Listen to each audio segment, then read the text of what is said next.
Of course, the Bahamas still recovering from Dorian. We have a tropical storm, or a potential tropical storm here pretty soon, but it's not going to be nearly as bad as what we experienced with Dorian, thankfully. And we're going to talk all about that in a second, but want to get you set up with this evening's forecast as severe weather is moving through. We have a severe storm in Buncombe County, also toward Cherokee and Union counties this evening. So keep that in mind if you're heading out to any of our Friday night football games. About a 40% chance of a storm affecting your game tonight. All of it because we have cooler air that's working in from the north and east, a line of storms developing along that boundary, and that's going to help to push farther to the south and west, bring more rain into the upstate later on. So if you haven't seen any rain yet, well, it's coming your way, or at least there's a good chance you'll end up seeing some of it. Heavy rain just outside Cherokee County there. We've got some very heavy downpours south of Union, starting to build into Spartanburg County. We have an active severe thunderstorm warning, and this one is for Buncombe County, right along Buncombe and Madison County line, in fact, near Flat Creek. Potential for some very strong wind with that storm. Light rain in Asheville. We've got a heavier downpour closer to Canton, right along I-40, so likely is going to be slowing things down quite a bit. And then we have some storms that have developed in northern Oconee County, Rabun County, Clemson areas around Seneca. You can see these storms from the distance, but they're not building your way per se.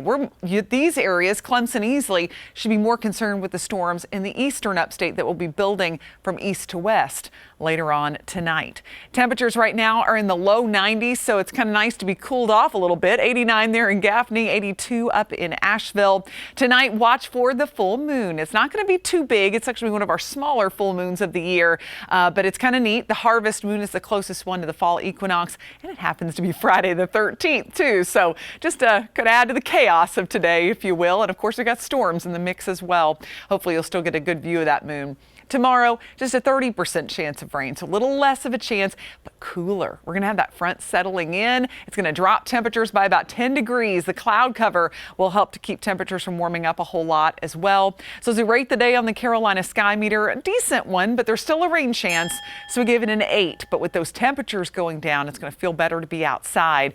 On Futurecast, you can see that we'll have a few showers developing Saturday afternoon in the mountains. Some of those could drift into the upstate towards your evening, but nothing too robust like what we're seeing out there right now.